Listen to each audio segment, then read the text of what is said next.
Oke, teman-teman, eh, bisa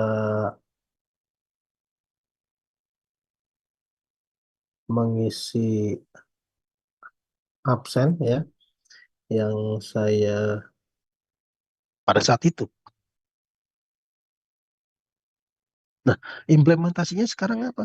Bagaimana sih implementasi Sumpah Pemuda pada saat ini? Nah, itu PR teman-teman tuh, PR Anda semua tuh.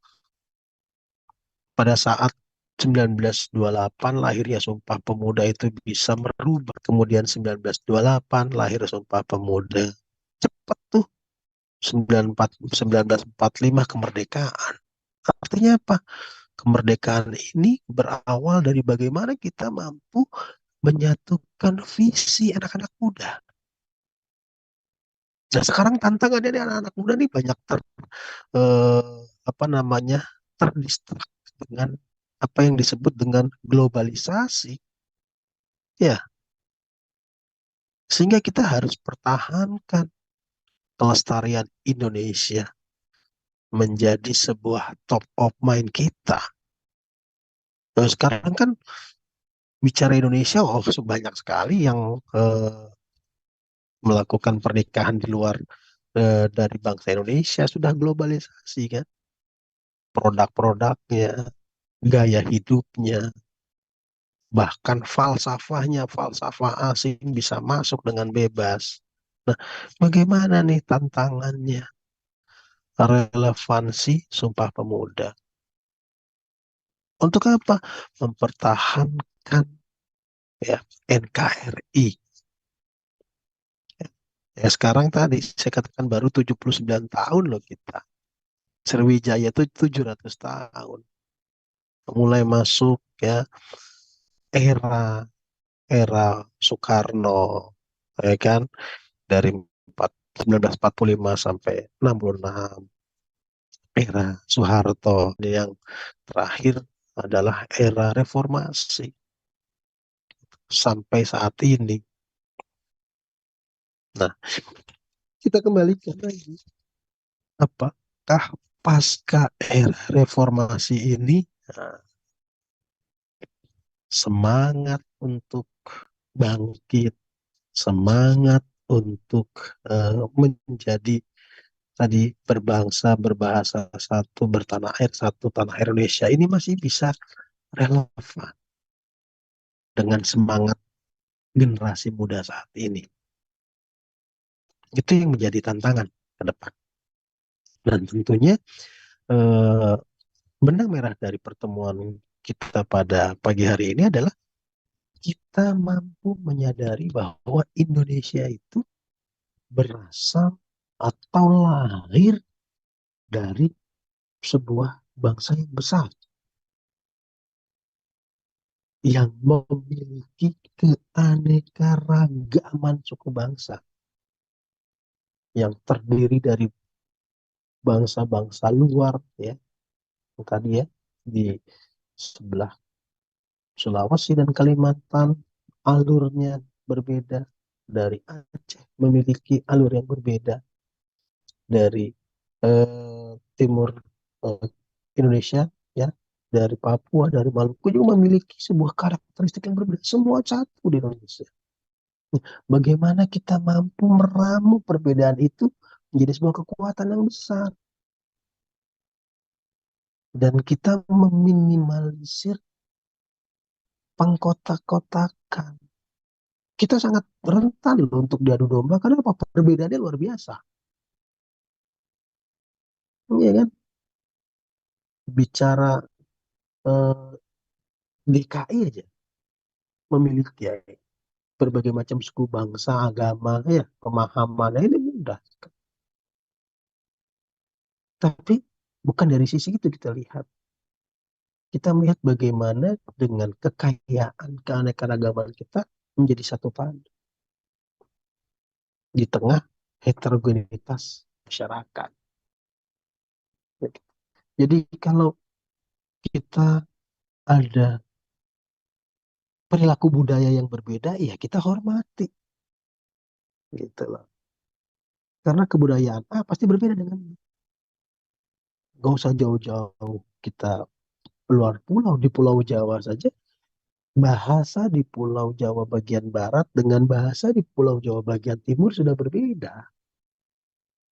Kita harus hormati itu. Sama-sama di Jawa Tengah, di Kebumen, ya, Cilacap, Kabupaten Cilacap dengan di ujung utara Pulau Jawa di Provinsi Cirebon, Kabupaten Kuningan berbeda bahasanya. Cara menyikapi sedekah alamnya berbeda.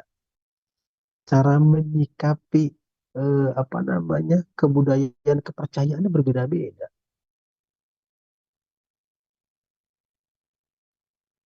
Dari Cirebon ke Yogyakarta hanya 200 kilo sampai 300 kilo berbeda.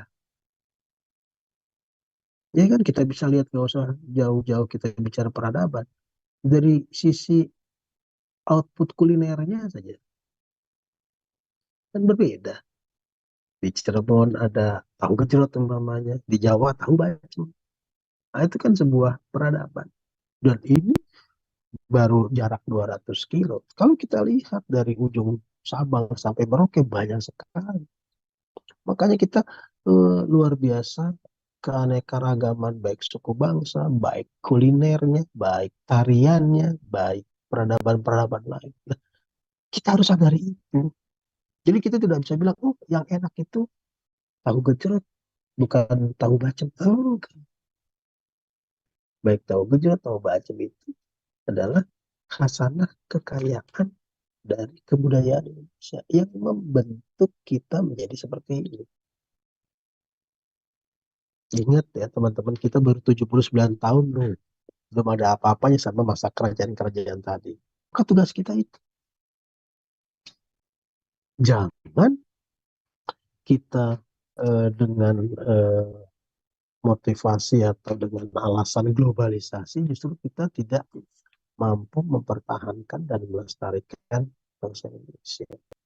Kita lebih bangga dengan kebudayaan-kebudayaan dari luar. Ya, nggak kalah loh. Kebudayaan Indonesia membuat drama-drama, tontonan. Tapi kenapa kebanyakan kita nonton drama Korea? Gitu. Dari berbagai macam kerajaan yang ada di Indonesia itu punya cerita, punya mitos masing-masing. Ya itu bisa dijadikan untuk bekal kita melestarikan budaya kita. Apa jadinya nih, mohon maaf ya, generasi kita nontonnya budaya-budaya Korea, ya.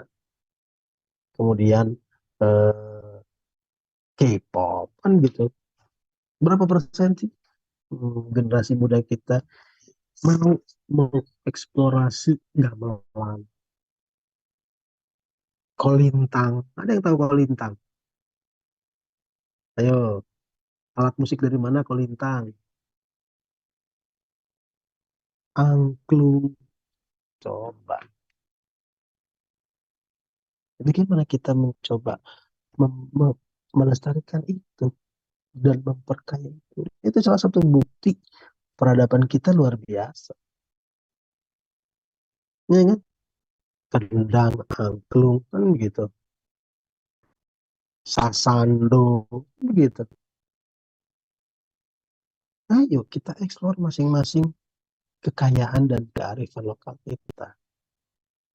Itu kita tunjukkan ke dunia bahwa negara Indonesia itu adalah negara yang besar, bukan apa-apa main impor kan begitu. Kita mampu menjadi negara yang memproduksi. Bahkan negara-negara di luar tergantung dengan Indonesia. Tapi ingat, kita harus memahami sejarah kita, ya, yang merupakan terbentuk dari perbedaan-perbedaan. Ya baik, ada pertanyaan terkait dengan materi kita. Jadi diharapkan Anda mampu mengetahui asal-usulnya, gitu. Kemudian mengetahui perjalanan perubahan bangsa Indonesia dan mampu menganalisa makna Bhinneka Tunggal Ika, berbeda-beda satu. Udah nggak bisa lagi tuh mengatakan, oh itu beda, enggak. Mau satu. Silakan Raihan Maulana. Sudah absen ya, diisi ya. Sudah Pak, sudah Pak. Silakan. Resen siapa? Pak saya Pak mau nanya Pak. Iya, silakan. Raihan dulu ya. Ya, misalkan nih Pak, kalau Indonesia Mhm. pernah dijajah sama bangsa asing, mungkin nggak kalau Indonesia itu sampai sekarang masih berupa kerajaan-kerajaan Pak? Itu aja Pak. Terima kasih. Oke, silakan yang lainnya. Siapa? Nafi Sains Informasi. Nama siapa tuh? Ya Pak, betul. Oh ya Pak, saya mau Namanya betul, menyampaikan. Nafi Sains. Ya, ya, ya itu jurusan saya. Oh ya Pak, saya ingin menyampaikan. Nah, jadi kan dulu kan Indonesia pernah dijajah oleh Belanda selama 350 tahun. Nah, Mhm. terus habis itu setelah apa? Pada tahun 1945 kan Indonesia udah merdeka di tanggal 17 Agustus. Nah, terus habis itu sekarang banyak kalangan anak-anak generasi muda yang apa? Yang masih belum mampu untuk sekolah. Misalnya ada apa? Ada ada anak yang masih belum mampu untuk sekolah karena hanya masalah ekonomi. Nah, jadi jadi itu apa cara mengatasinya gimana dalam Pancasila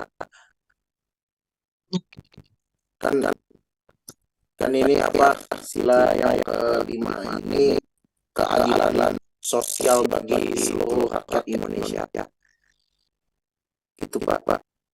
Oke, saya jawab dulu ya, biar jangan lupa. Terima kasih Om Yasas. Respon pertanyaannya bagus sekali. Jadi tadi Raihan yang pertama ya, bisa jadi kalau tidak ada zaman kolonialisme kita masih menjadi negara atau terdiri dari berbagai macam kerajaan. Nah, karena manusia ini kan memiliki sifat imperialisme, memiliki sifat ketamakan, itulah. Dan salah satu ketamakan yang dimiliki oleh manusia itu adalah kekuasaan. Ya, dan kekuasaan itu merupakan candu. Kita juga nggak tahu. Saya katakan tadi kan negara kita dari 79 tahun. Ya, kalau kita bandingkan dengan Sriwijaya yang masa kejayaan 700 tahun, ini belum bisa jawab. Karena umur kita kan 55 tahun, 60 tahun ya. Ini keberadaan Indonesia itu juga bisa terjawab. Ini baru 29 tahun. Tetapi pengaruh asing yang merubah kita menjadi masa global. Kita tidak bisa masa global, bukan lagi ke depan itu bicara agama. Manusia akan kelompok-kelompok melalui bisa jadi dari keyakinan, ya, keselamatan, status sosial. Dan sekarang sudah terlihat ya, kan kelompok-kelompok yang suka diperfungsikan bikin komunitas masing-masing. Dan itu akan kenapa komunitas ini atau kita bisa jadi sekarang sudah ada komunitas sendiri yang namanya ASEAN bisa jadi di negara sendiri. Jadi sudah jelas masing-masing mungkin bagaimana kita mempertahankan kedaulatan NKRI yang menjadi pada cita-cita paling dewan kita kita ya jadi kita kalau kita sama mau lama kita tidak mengundangkan pendidikan lainnya yang ada di Pancasila ya nggak salah setuju sama gitu adalah kemudian pertanyaan masih saya jujur bahwa yang tersebut bagaimana mempertahankan dalam bahaya ketika meraih kemerdekaan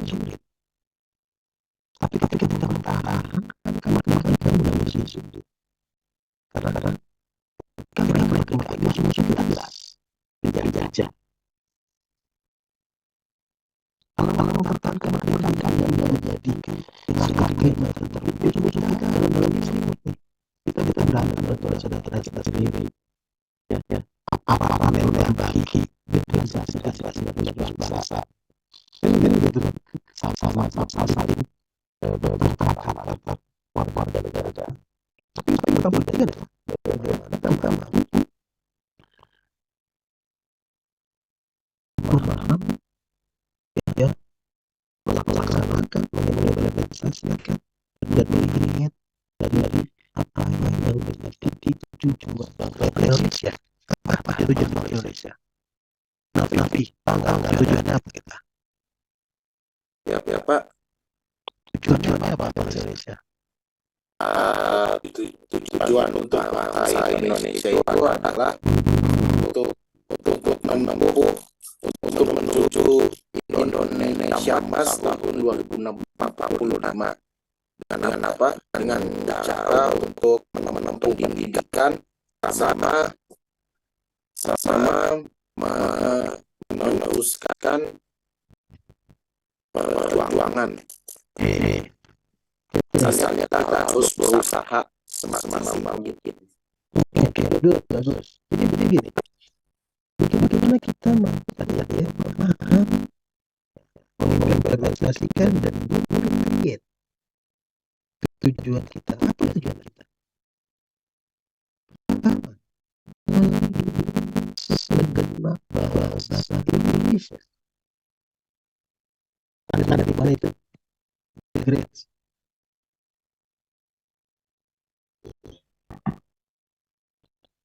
Ada mana Great? Alinea.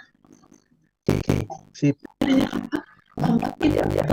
di mana dasar. Ya,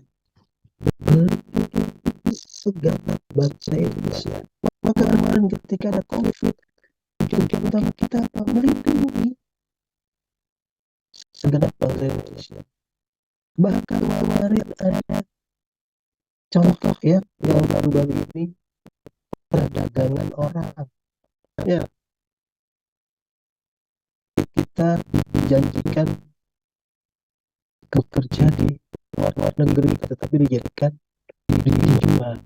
Itu bagaimana kita mampu mengimplementasikan dan mengkreat strategi kebijakan untuk melindungi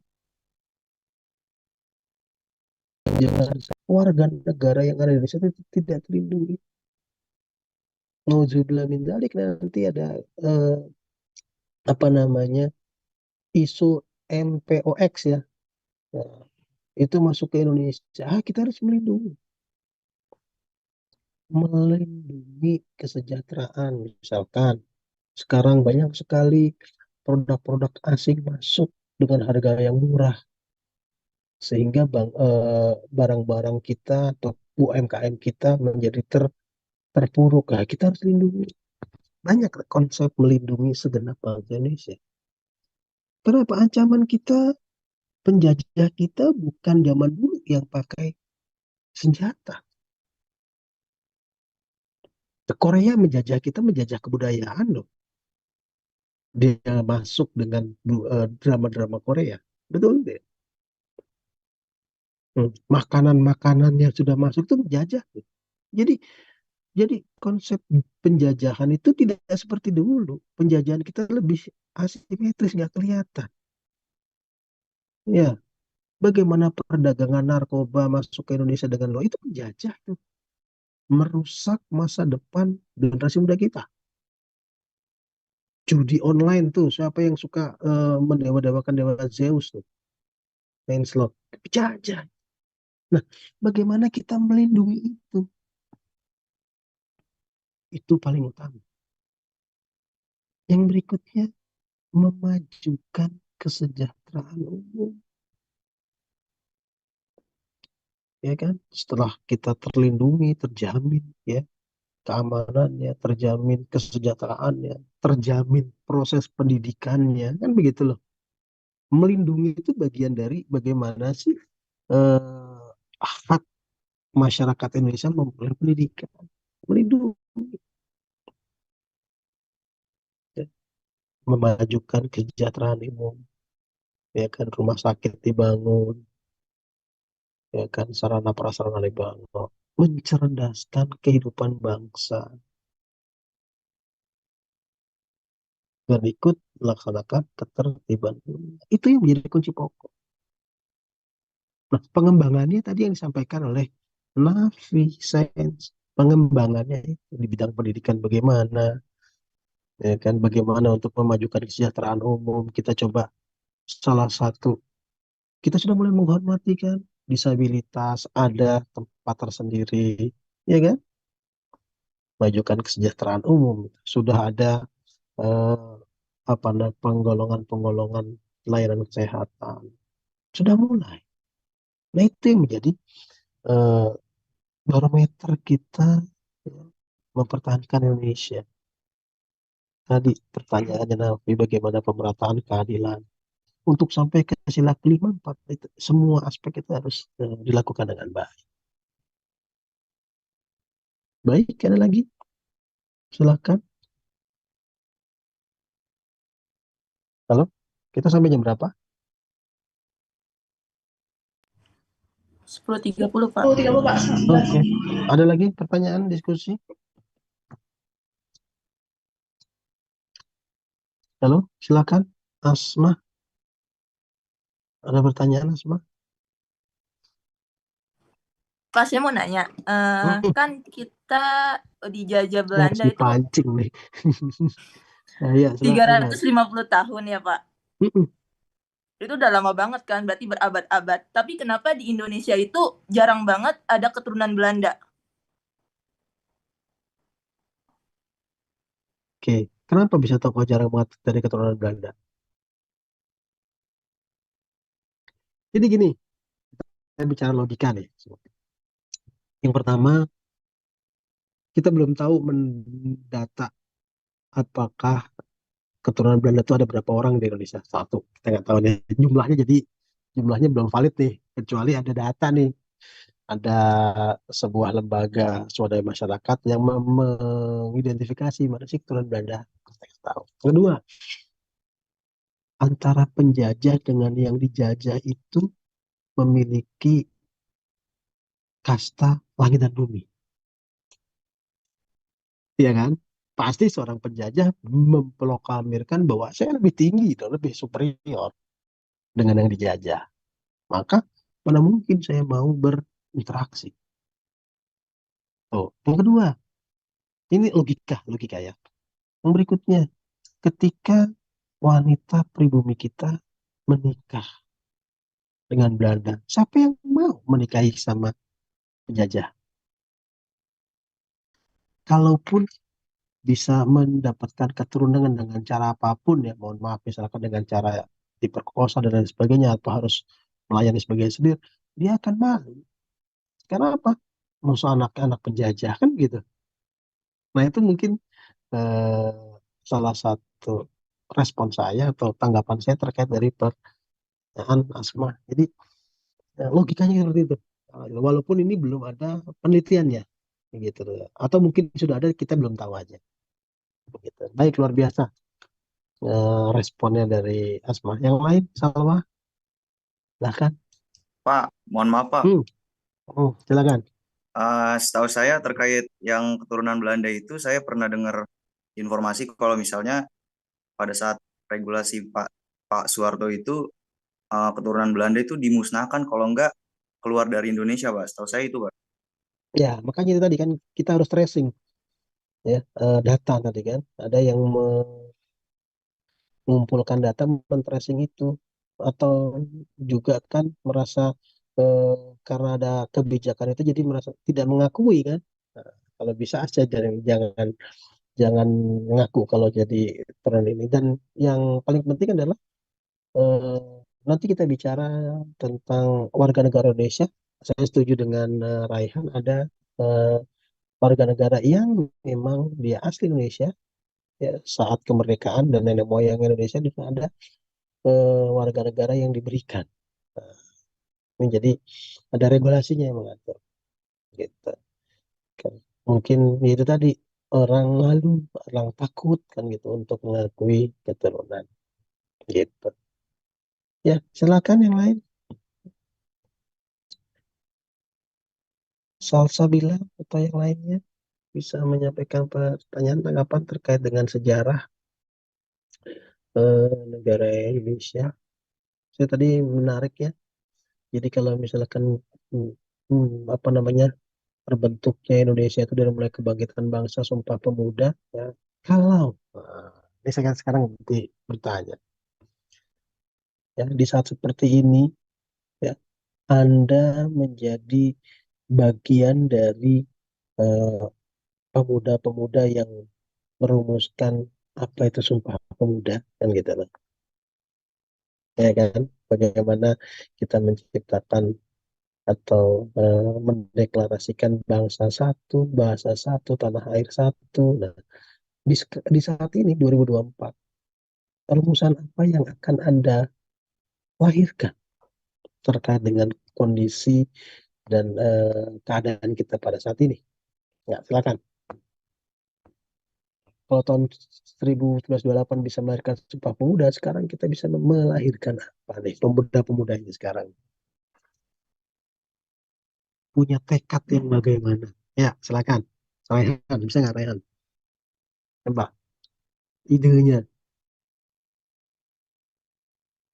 Idenya jangan bersatu padu, eh, apa namanya, main slot kan kayak gitu. Bersatu padu, eh, apa namanya, bullying kan begitu. Ini tantangan kita besar. Cyberbullying. Ya, silakan. Ya, Raihan gimana Raihan? Kalau sekarang itu tantangannya dengan tantangan seperti ini, Anda sebagai generasi penerus, generasi muda, hal besar apa yang bisa dilakukan oleh pemuda zaman now? Menurut saya, Pak, Silakan. kalau menurut saya sih buat pemuda sekarang ada baiknya tetap terus belajar dan yang paling penting untuk memfiltrasi apapun yang masuk ke Indonesia, terutama dari era globalisasi sekarang, ya dari budaya-budaya luar gitu kita harus filtrasi agar nggak terpengaruh gitu. Itu aja sih Pak. Oke, Nafi, gimana Nafi? Ya. Kapannya? Nah, iya Pak. Lihat tanggapannya di zaman sekarang, hal besar apa yang bisa dilahirkan oleh generasi muda saat ini? Nah, hal yang dilakukan oleh generasi muda.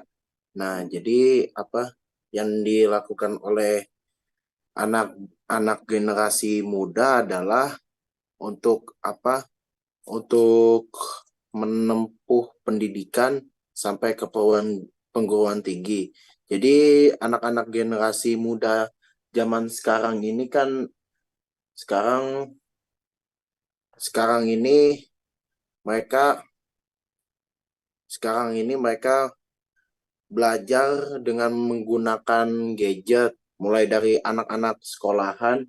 Awalnya anak-anak generasi muda itu belajarnya harus Hmm. latihan soal atau sebagainya, harus baca buku, dan sekarang itu udah canggih. Sekarang mereka itu belajar dengan menggunakan aplikasi Ruang Guru.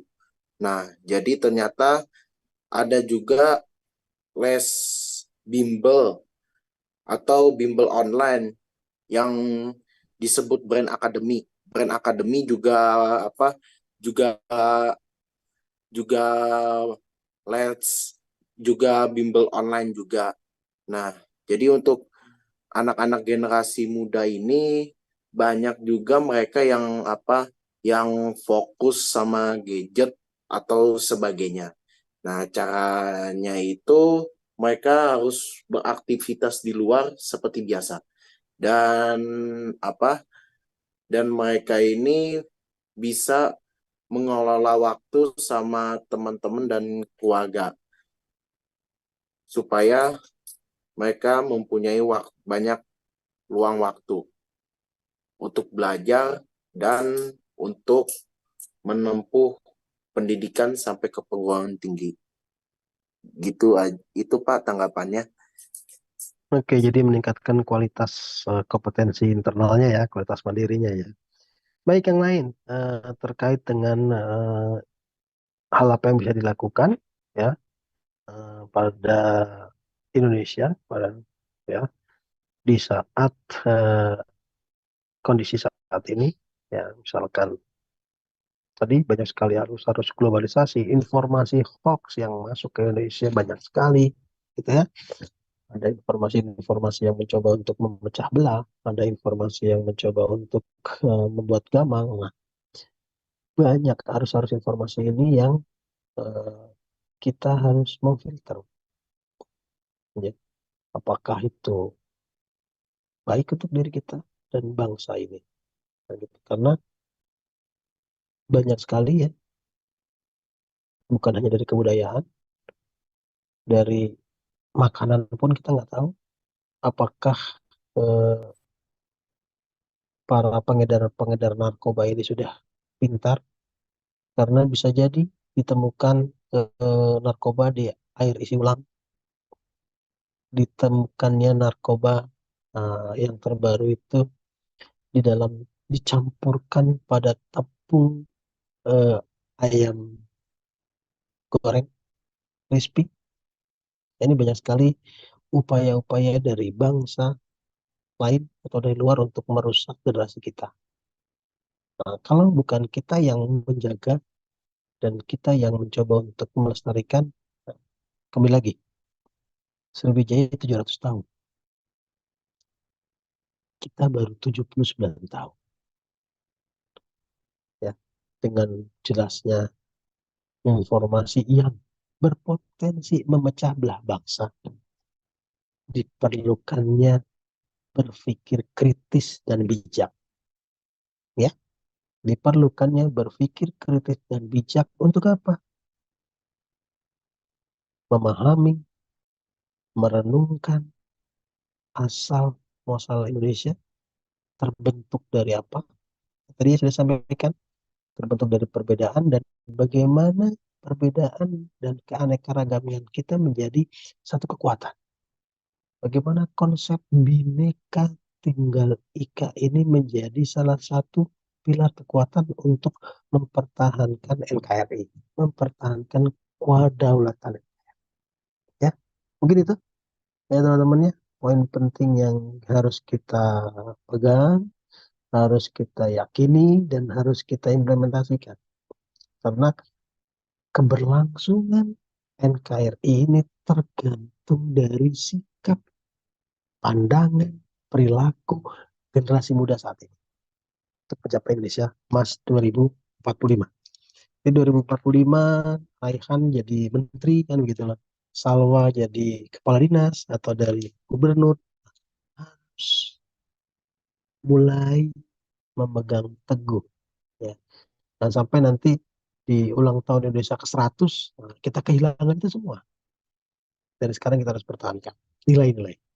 Dan bukan hanya sekedar paham, tapi bagaimana kita mengimplementasikan. Baik, ya. Sampai jumpa minggu depan, ya. Mudah-mudahan kita selalu diberikan kesehatan, kemudahan, sehingga bisa berjumpa pada pekan depan. Sampaikan salam hormat saya kepada kedua orang tua Anda, ya. Sehat-sehat selalu, ya. Selamat melaksanakan dan melanjutkan aktivitas, ya. Sampai jumpa minggu depan. Saya akhiri ya. Assalamualaikum warahmatullahi wabarakatuh. Waalaikumsalam Waalaikumsalam warahmatullahi wabarakatuh. Terima kasih, Pak. Izin live ini. Terima kasih Pak.